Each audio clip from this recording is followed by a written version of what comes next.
Josh Allen and the Buffalo Bills bounced back from a defeating loss from the New York Jets by completely dominating and decimating the Las Vegas Raiders. You are now listening to the Watering Buffalo podcast with your hosts, Justin Goddard and Andrew Chang.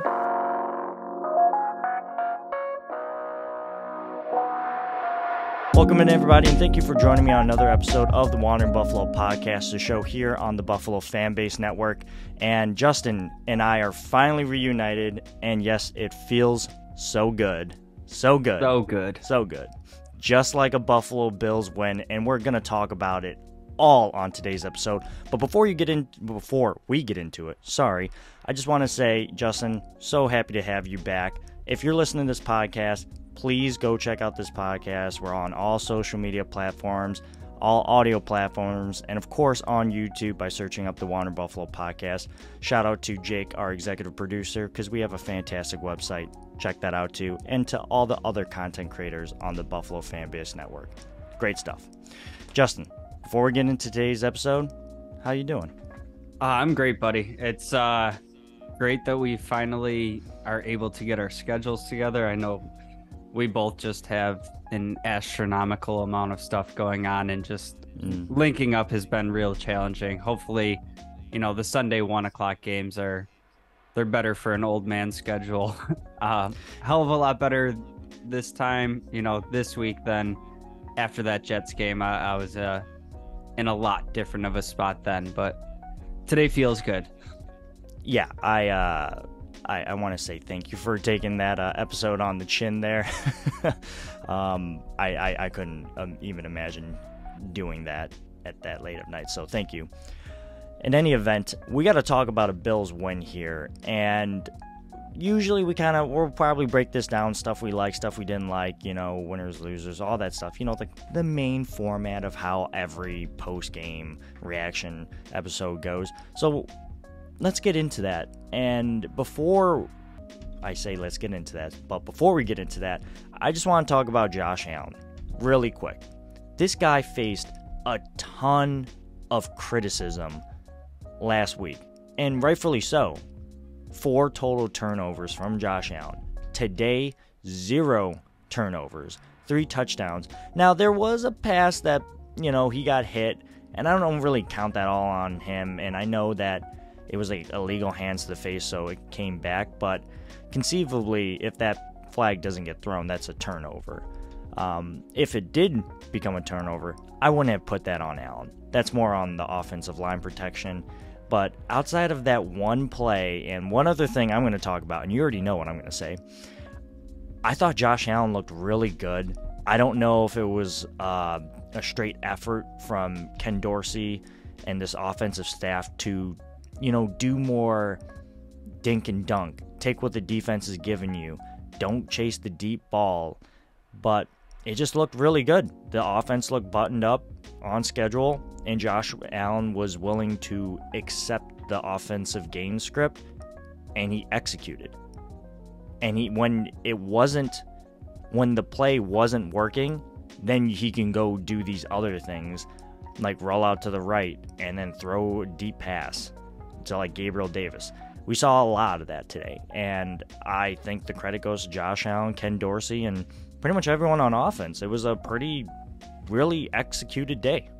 Yeah, today reminded me of kind of like that 2020 Josh Allen, where he played within the system. He was taking what was there. There's still a couple instances where he's taken hits that I don't want to see him take. But overall, just very within the system, and that's going to help not only this week, but setting up future opponents of, you watch him play exactly inside a structure this week. They button up for that, and he's still got that arm to put it over the top. This is what Josh Allen can look like, mistake-free and not trying to play hero ball. Letting his playmakers get the ball in their hands and go to work. It doesn't have to be all him. But I'd say probably my favorite thing about Allen today, polar opposite of week 1, is he really trusted the pocket today. Week 1, he looked jumpy. It was something like, 3 of his 5 sacks last week were credited to Josh Allen, not the offensive line, for kind of just bailing out of the pocket early. So he was really kind of hanging back there and trusting the offensive line today. And that's something that we all want to see. Josh Allen stay in the pocket and make the plays there on the regular, and use that extraordinary ability when you have to really get teams. Yeah, I will agree with you that Josh Allen, I already said it, he looked really good, fantastic out there. My one gripe is that I think it was like 3rd and goal or something like that. I don't remember the exact situation or down or whatever. But basically, it's like, okay, he's running and he just tries hurdling someone from the 3-yard line. And like, I get it. And apparently they were like former teammates. So I guess if you're a former teammate of Josh Allen, just expect him to hurdle you, or at least attempt to. But it was kind of like, what are you doing? Like, just stop. I mean, personally, I think if he put his head down and kind of like rushed it, he probably could have got a touchdown on that. He's got a lot of speed on him. It's just I don't personally like the hurdle in that situation. It's just too risky. And after all the hits that he took last week, and to your point, a lot of it was on Josh Allen's shoulders because he sought out that contact.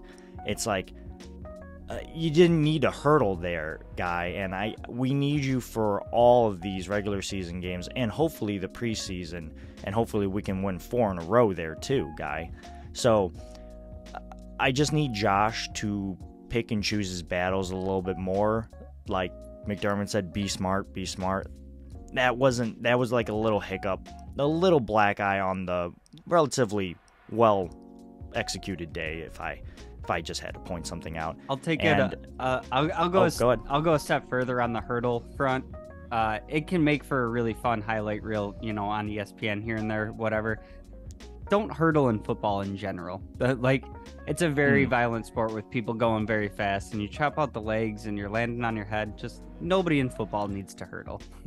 I think Josh Allen's like 4 or 5 hurdles, so that's a pretty good percentage. You're 80% on hurdling people.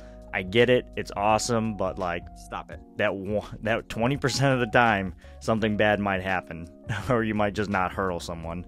Let me think of the other thing that Josh did that. Oh, you know what? I did notice that I felt like, and to your point, he did trust the protection of this defensive line a lot more, and rightfully so. The offensive line should have had a cakewalk against the Raiders' defensive line outside of Max Crosby. And, for the most part, Max Crosby, I felt like he was held in check. Spencer Brown did fairly well. I think they definitely helped him out a lot, but we'll get into all that a little later. My main point from this is that there was, I think, maybe 1 or 2 times I saw Allen just bail out of the pocket when he didn't need to do so. But, again, I feel like I'm really nitpicking. And for the most part, I'm okay with nitpicking. People are going to be like, well, how are you not satisfied? He had a really good day. Well, yeah, but that meme, Justin, where like perfection. Perfect. That is what I've come to expect of Josh Allen. So anything less of that, to me, is like, what is going on? He was great. What is happening? But yeah, he was great. But it's like, well, and the reason why I hold him to such a high standard is because he have the sample size of Josh Allen being at that level of excellence is massive.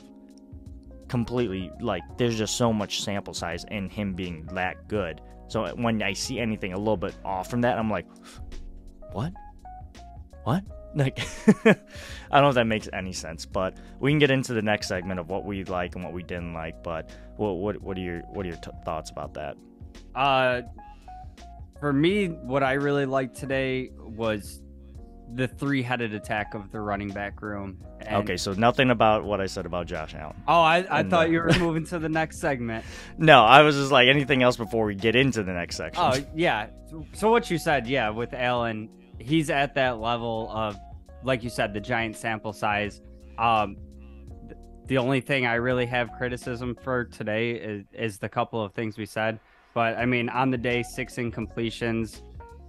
Maybe you want to see a 300-yard game, but 3 touchdowns.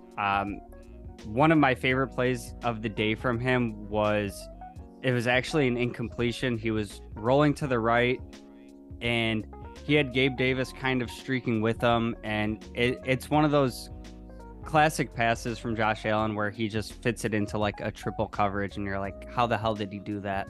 And he actually threw it away, and like, you never see a throwaway from Josh Allen. There was times last year I thought he was throwing the ball away, and it was the back of the end zone to Knox touchdown. That little detail of, you know, him willing to give up on that play and play for the next down. If we see that more consistently, I think that's one of like the biggest growth things we can see from Allen is, you know, not every play has to be wildly successful. You can live to see the next play. And I think that's huge for the rest of the season. Yeah. All right. Well, we're going to get into the things that we liked and did like now, or didn't like rather. And let's go into the stuff that we didn't like, since that's probably going to be a shorter list, and we'll end everything off on a high note. I always like doing it like that. And I'll go first in things I didn't like. And honestly, it feels like I'm really, really struggling to come up with things after such a dominant performance.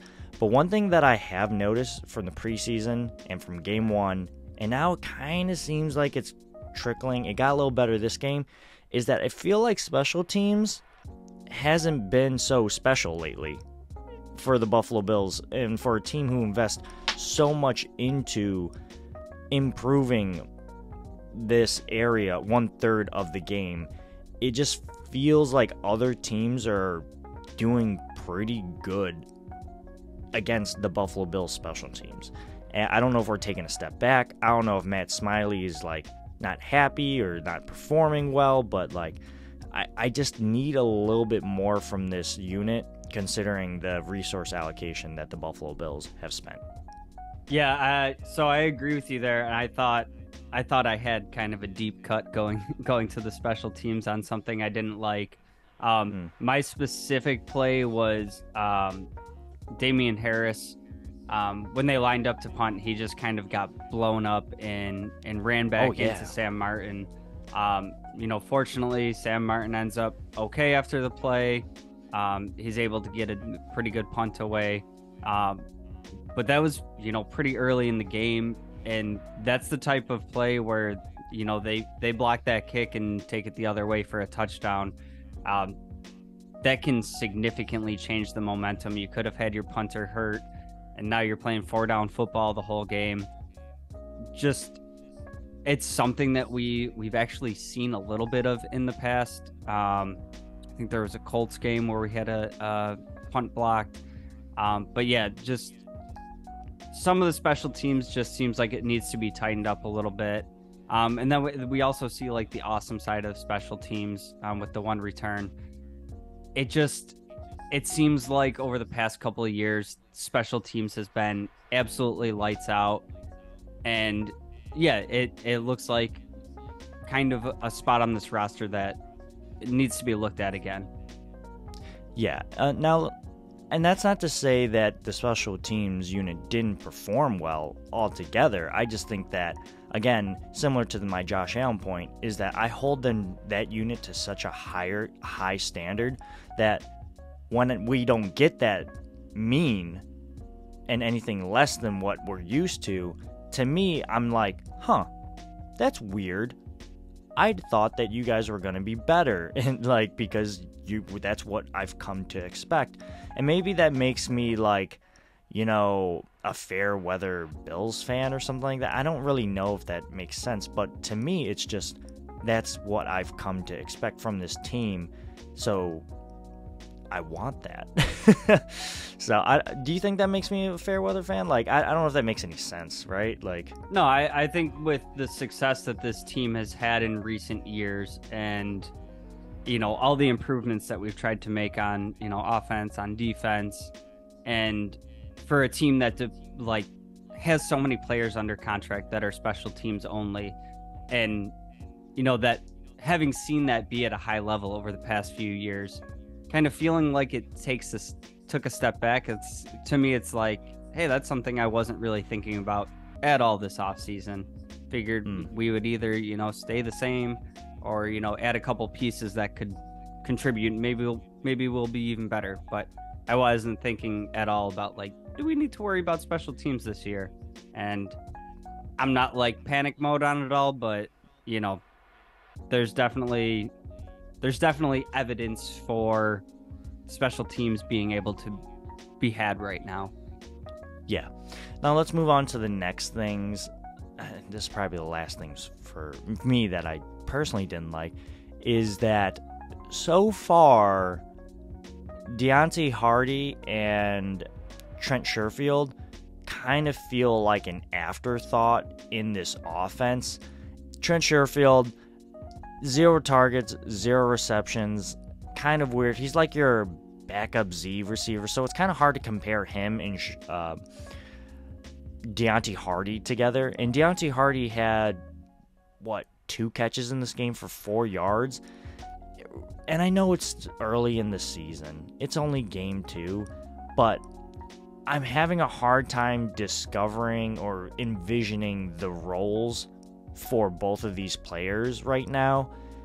And unless, you know, there's something up Ken Dorsey's sleeve and he's like waiting to unleash it for like a bigger game. But you kind of gave Deontay Harty a fairly good contract to come over, and so far he just doesn't look like he's doing much. Now I understand there's some other factors that go into it. The Bills are running more 21 or 12 personnel, not 21, that'd be interesting. 12 personnel, so 2 tight ends, 1 running back, less, you know, options for wide receivers, but it still feels like it's Stephon Diggs and then a bunch of other guys. And I don't know how I feel about that right now. Yeah, so I kind of have this in both columns of things I didn't like and kind of things that I did like. What I don't like about it is we're now through 2 games where we haven't really seen much even like usage at all for them. So don't love that. I mean, for me, it's like valuable depth if one of our top players goes down. But I still want to like see it on the field to know that it's actually valuable depth. The side of it that I do like is that, you know, the top guys that we have in Diggs, Davis, Knox, and Kincaid, we're all getting it done.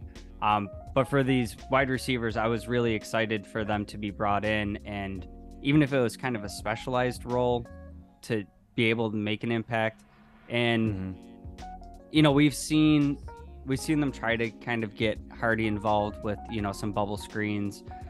This is where I would love to see, you know, some speed motions, some jet sweeps, just some different like creative looks. And we really haven't seen anything from Sherfield at all. So yeah, would love to see them a little bit more factored into the game plan, for nothing else to know, you know, what we have if somebody goes down. But in a game like today where, you know, we are up pretty big, you know, we end up having Kyle Allen finish out the game. We had kind of our second team defense in there. That would be kind of the perfect time for me to just, hey, Diggs, take the rest of the day off. Let's see what we have in these other guys. Yeah, and when I say Stephon Diggs and all these other guys, I mean, I understand Gabe has his days. And today he actually had 6 catches for 92 yards and a touchdown. Stephon Diggs, 7 catches, 66 yards, 0 touchdowns.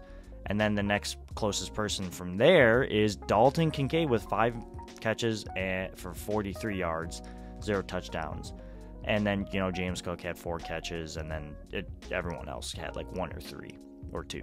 But I think what made the Bills' offense so potent back in the day is how much they spread the ball around.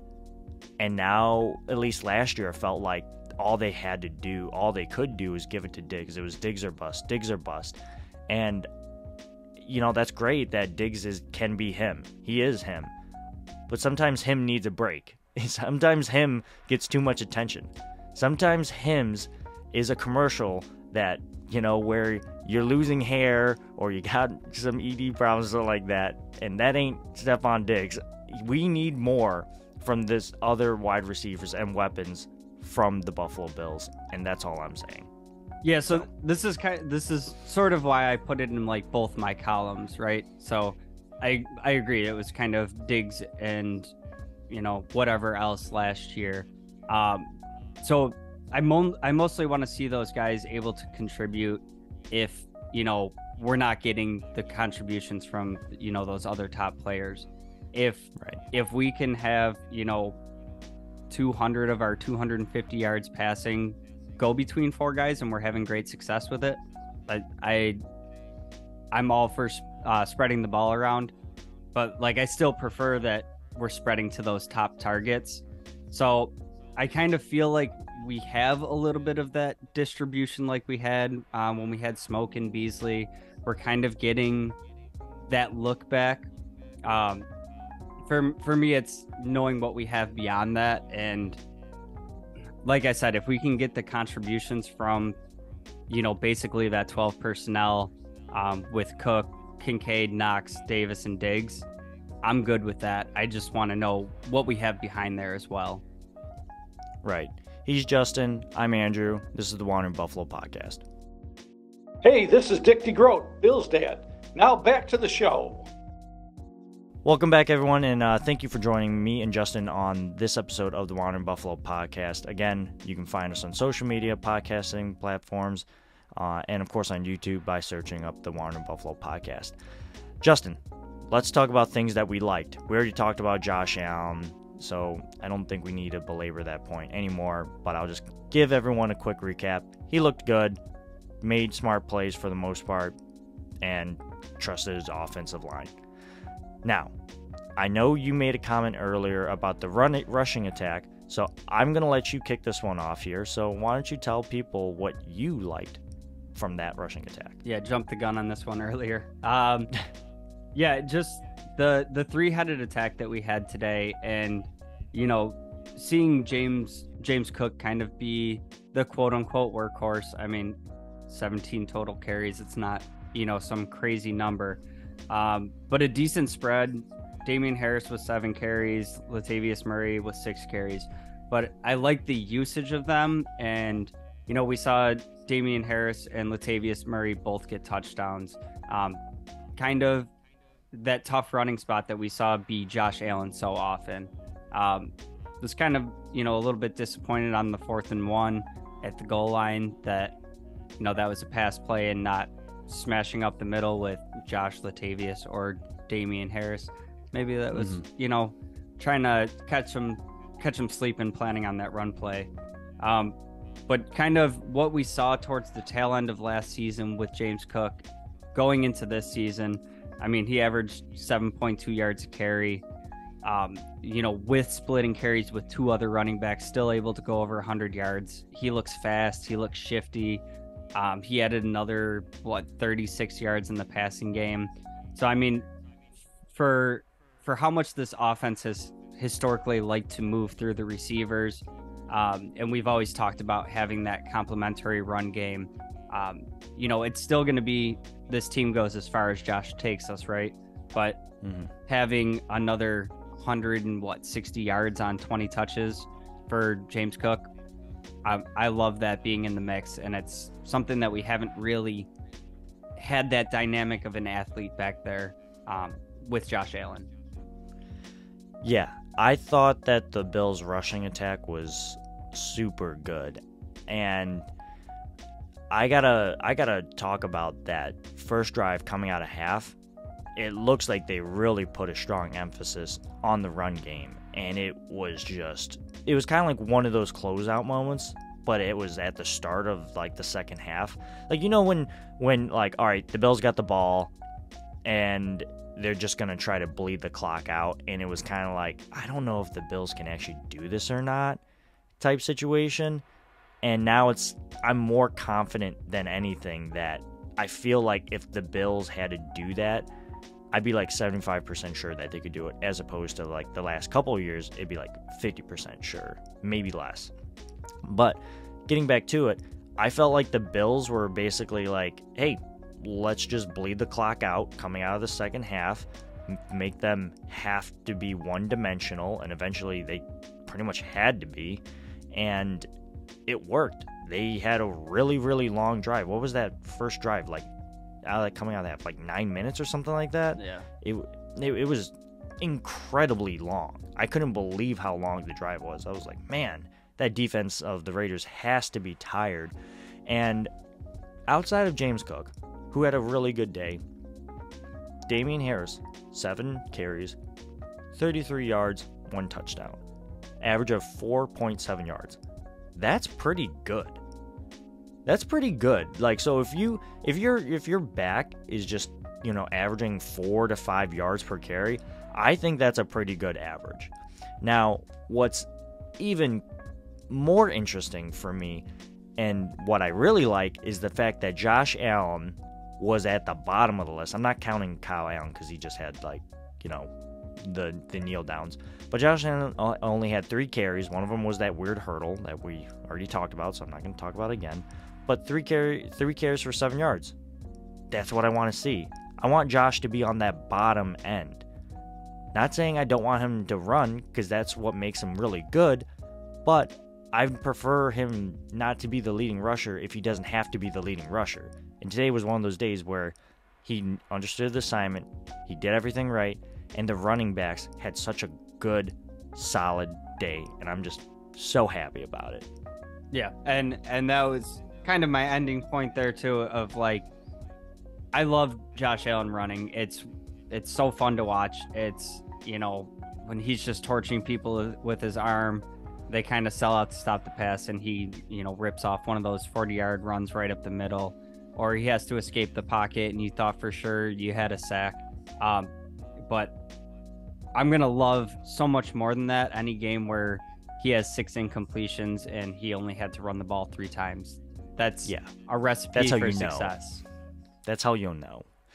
Let's quickly talk about defense here, because I feel like they let up the first touchdown to Devontae Adams fairly easily, but then after that, they just laid the clamps. You ever watch Futurama? The clamps. Yeah, I feel like that's what happened. They clamped him.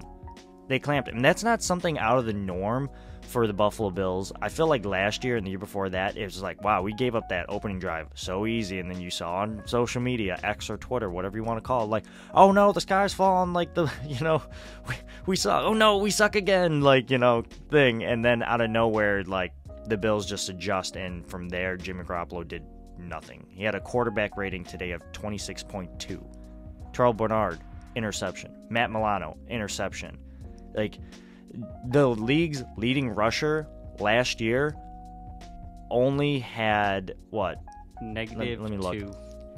Yeah, he had negative 2 yards.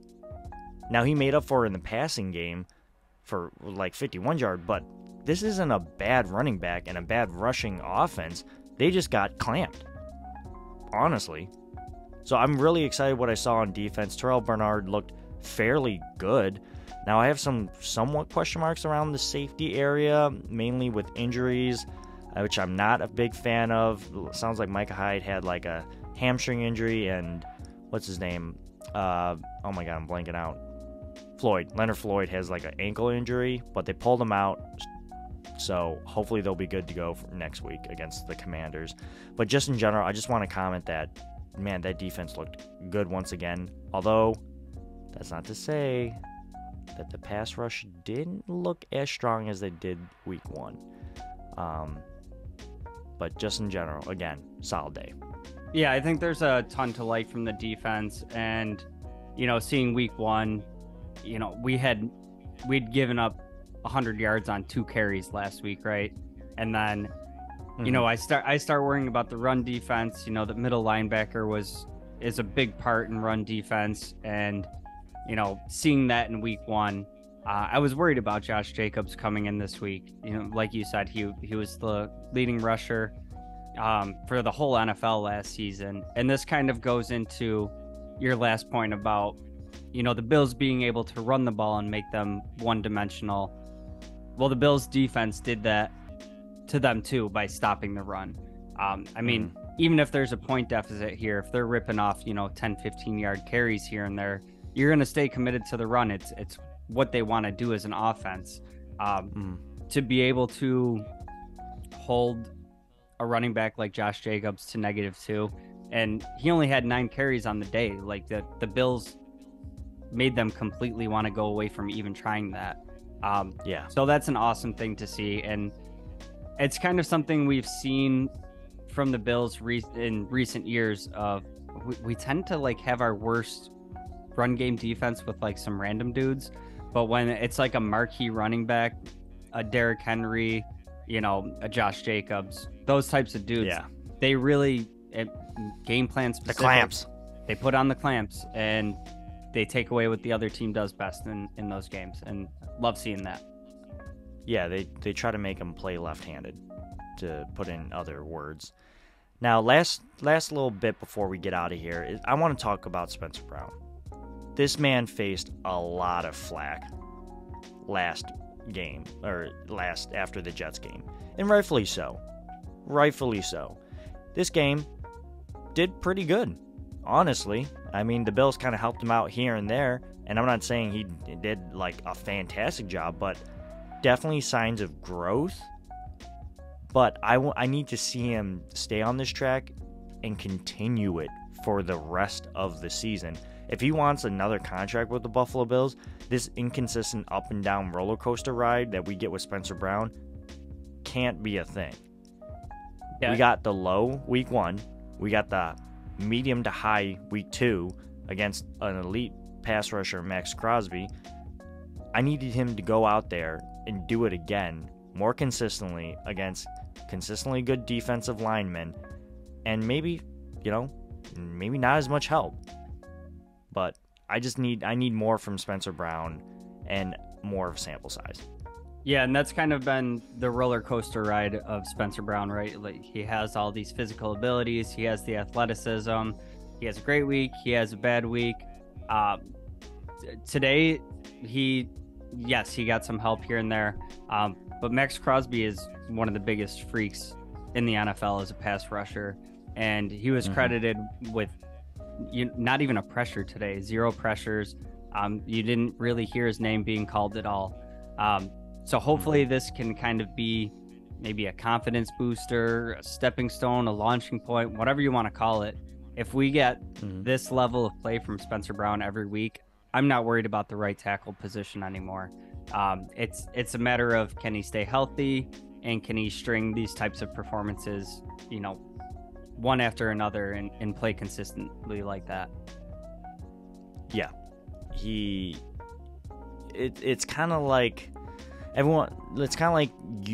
if you took the Michael Jordan super athletic person and then you said, okay, go play baseball. And we don't really talk about that because it's a really hard thing to do. Athleticism can only get you so far, right? So eventually it needs to click together.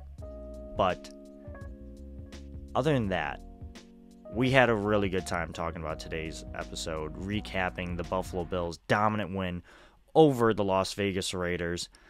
Justin, do you have any parting words for the audience here? Oh, not particularly. It was great being back with you this week. Hopefully we can keep, us like Spencer Brown, we have to keep this momentum going throughout the season. So I'll see you this time next week after the Washington game. Absolutely. And I just want to say thank you for listening to today's episode. Make sure to like, comment, subscribe. Go check out the Buffalo fan base and all the content creators out there. And hopefully we'll be talking about another Bills win next week. And it'll be even a better game from this team. And just in general, I'm happy football's back. It's good to be back on track. Absolutely. So thank you for listening. Hope you have a good start to your week. And as always, go Bills. Go Bills.